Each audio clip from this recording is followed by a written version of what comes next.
Hi everyone, a little bit later than usual. We've got a garden scene here because this week's Sedra starts off, Parashas Bahar, starts off with the mitzvah of Shemitah, the sabbatical year. And we're having a bit of a sabbatical at the moment with the virus. A lot of people are taking off time and finding time to do things that they would have wanted to do the other 6 years. And many people have told me that they're using the time usefully to be able to develop hobbies, to be able to catch up on projects that they've not been able to do, to look after their house, which they're not usually able to spend time on. And truthfully, this is actually an opportunity. It's a sabbatical. But the sabbatical in biblical times was literally most of the nation lived on their fields, and for 6 years they were told to work, but in the 7th year, everything had to stop. They didn't do a single stitch of work during that year. Their question, of course, was, V'chi taimru. And if you're going to say, Ma noicha b'shana hashvius, what can we eat? What are we going to eat on the 7th year? Hein lo nizra v'lo nesav v'svaseinu. We're not going to be able to harvest our produce. There's going to be nothing to put in the bank. How are we going to live? And it was a valid question for anyone without superhuman faith in God. And Hashem answers the question to them, and He tells them, I promise you, do not worry, I will provide enough in the 6th year, and that last year before the sabbatical, to last you for that year and the following year, and until you start growing things again in the following year. Do not worry. I can, as much as I can give you a normal harvest in a regular year, and that's a miracle, I can give you a triple harvest in the 6th year, and that's exactly what He did. And we see even today, every 7th year in Israel, where they keep Shemitah, they report every single time incredible miracles from farmers, whether they're religious or secular, who are keeping Shemitah, and they say how they had the most incredible help from HaKadosh Baruch Hu. Because ultimately, we worry in this time of Corona as well. There's many people whose livelihoods have been severely affected, people within all sorts of industries, and there's also a lot of uncertainty, even if things are going well now. A lot of people are worried about what's going to happen in the future. Is there going to be a huge recession? Is there going to be a huge opportunity? And people have a lot of uncertainty, read the financials at the moment. What we do need to realize is, as much as Hashem helped us before this virus and we were able to make ends meet, He can help us even more afterwards and give us a tremendous help. I would like to share with you one story before we finish today. Story of 3 young men who were in a taxi. They actually hitched a lift. They wanted to get to the tomb of Rachel in the south of Jerusalem. They were on the highway there, and they managed to finally someone answered their thumbs, as it were, and they managed to hitch a lift. They're sitting in the back of the car discussing together, and they were talking about the difficulties of being able to find, they were all young marrieds, of being able to find a place where they'd be able to buy a flat, an apartment with the high deposits that you need in Israel. How they're going to ever reach that point where they'll be able to get themselves a house for their future families. There was a passenger in the front, next to the driver, and he turned around to them and he told them in Ivrit, he said, Shema Elai, Shema Sipur Shali, listen to my story, he said, and you'll know.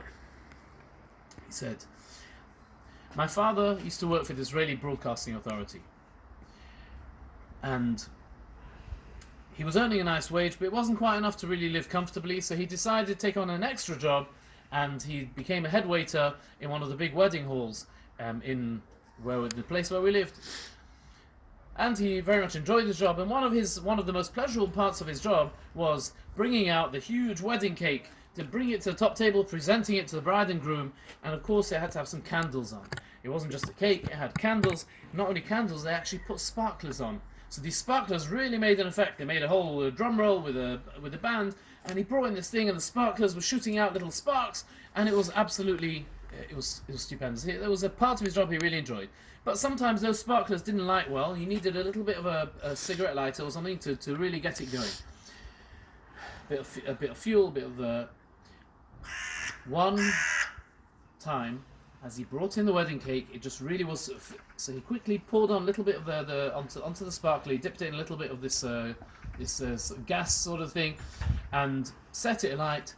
And it went off with a bang. The only problem was that the whole wedding cake also went on fire.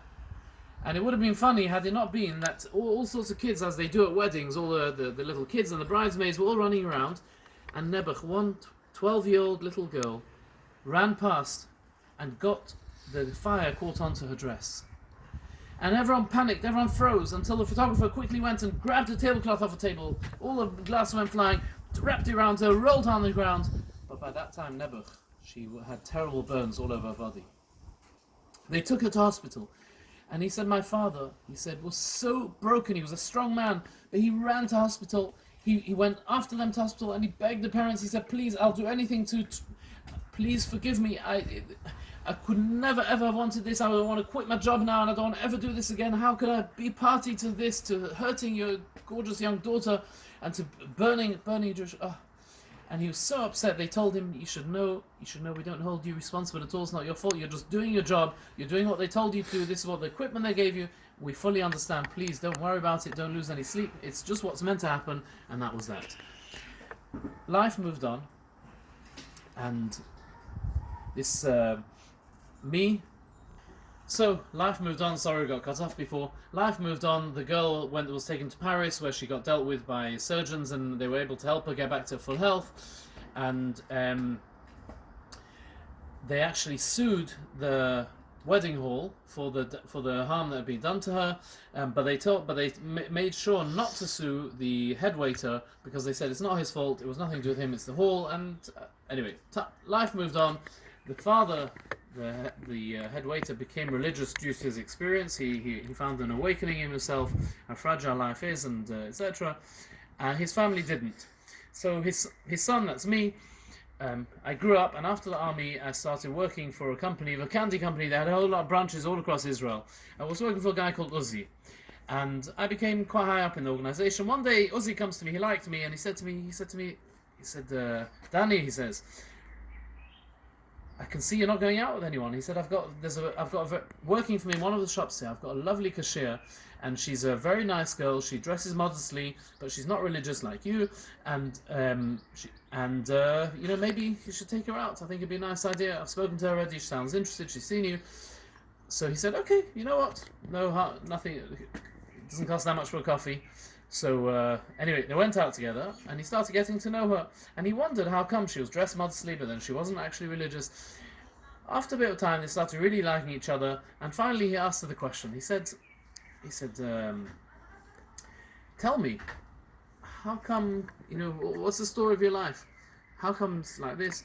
And she said to him, let me tell you something. When I was young, she said, I was 12 years old and I got terribly burnt, and that affected me forever. He said, what happened? Where did you get burnt? And he sort of knew in the pit of his stomach what's going to come next. She said, I got burnt in a wedding hall. And his face went white, and he said to her, you're probably never going to want to speak to me again. He said, I have to admit to you, it was my father who was the head waiter who lit the cake and caused your terrible burns. She stopped for a moment, and then she said to him, you know something?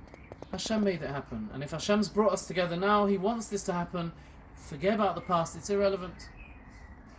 And so they actually got engaged, and they got married, and for the first year they stayed by his wife's parents, and then they weren't sure what to do. They didn't know where they're going to move to next. They spoke to the parents, and where they're going to get money from to buy an apartment, etc. He didn't have that kind of income. And then they found out that years before, when the parents had sued the wedding hall, they got 2.5 million shekel for it. And what they did was they kept it for their daughter's future. They didn't need it then. They bought a flat in Modi'in, a 5-bedroom flat, a huge flat. And they rented it out. And for years and years, a doctor had been renting it and paying rent every month. And now, they made inquiries, and they called up the doctor, and he said, do you know something?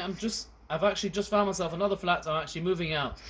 Perfect timing. He'd been renting it all those years. He was now moving out, and it was ready for this young couple to move into this beautiful new flat.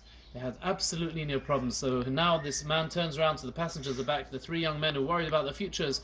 He says, if you think, man, no, what are we going to eat in the 7th year? He said, don't worry. He said, Hashem looks after you. What looks like a curse can end up as a blessing. HaKadosh Baruch Hu brings it all together. He says, don't worry. The Hashem who brought you into this world, He will look after you. All you have to do is ask. Good Shabbos.